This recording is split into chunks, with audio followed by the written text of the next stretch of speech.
a dreamer to put the world to rights.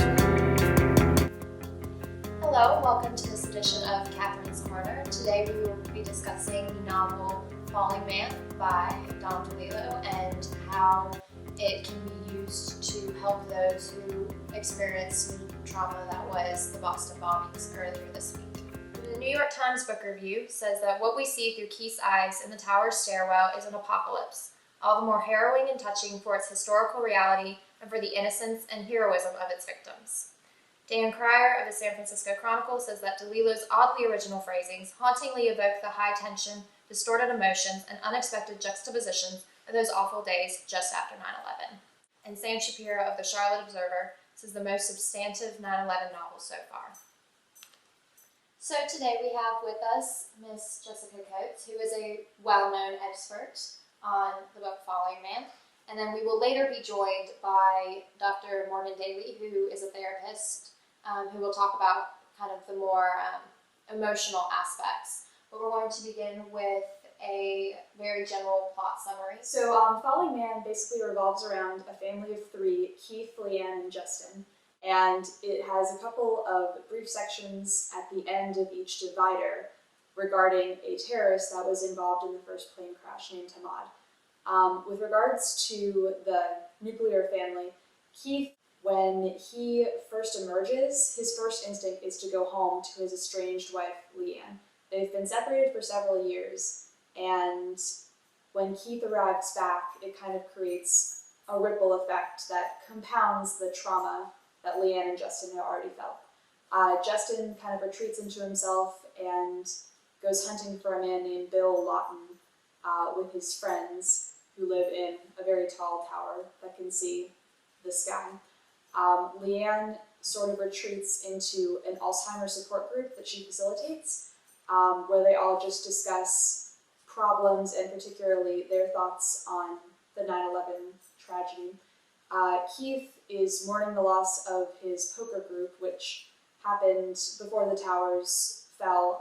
All of his teammates except for one were killed in the crash. So Keith is just trying to find stability after this horrible event. And the book truly follows just their development as 3 years go by. So it just really showcases the reality that they were living in, called by some New Yorkers as the new normal. Thank you, Jessica, for that summary of the novel. And now we would like to introduce Dr. Morgan Daly, who is a therapist that is going to explain how the book can be used to cope with the tragedy that has occurred earlier this week. Hi, thank you for coming. Thank you. Okay, so Dr. Daly, we would like to know your take on how each of the different characters in the novel reacted and coped with the tragedy that was 9/11. Yeah, so we'll start with Keith, who is the main character. And Keith, throughout the book, he's sort of more of a quiet character. The way he deals with it is he doesn't really show any emotion outwards. He saw these really tragic things as he was in the building when it went down. And it's more like he keeps to himself. He goes back to his family, which is Leanne and his son Justin, to search for familiarity and sort of a steady ground to help him.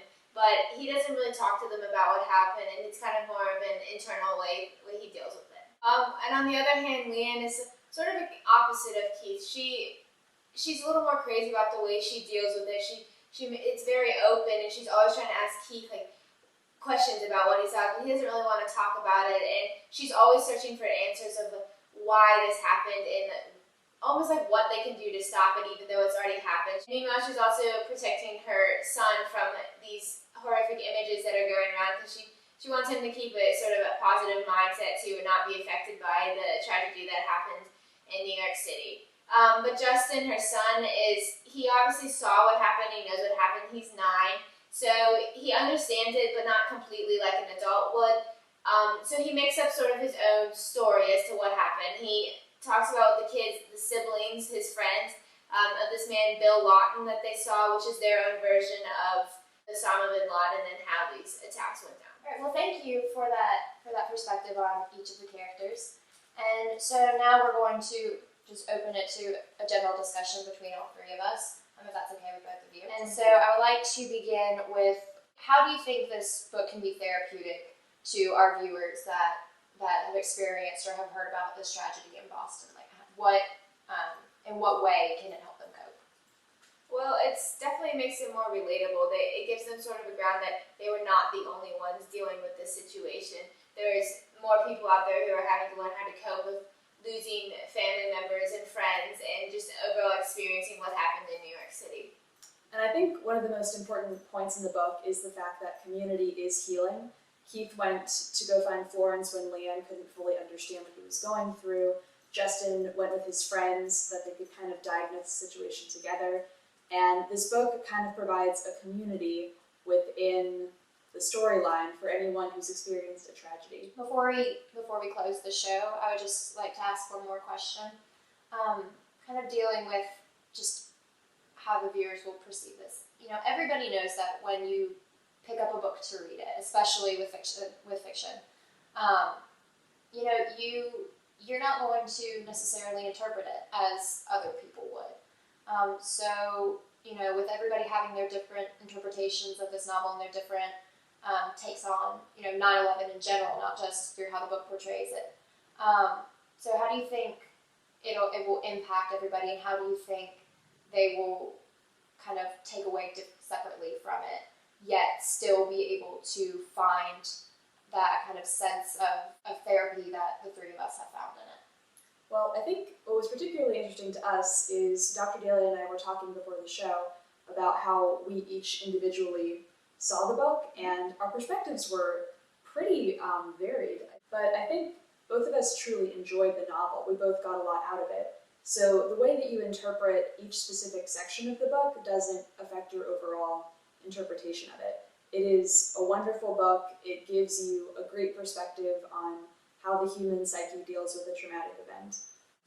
Yeah, I agree. I agree completely. I think it's a very good investment to buy this book, especially for any of our viewers that had experienced the Boston bombings.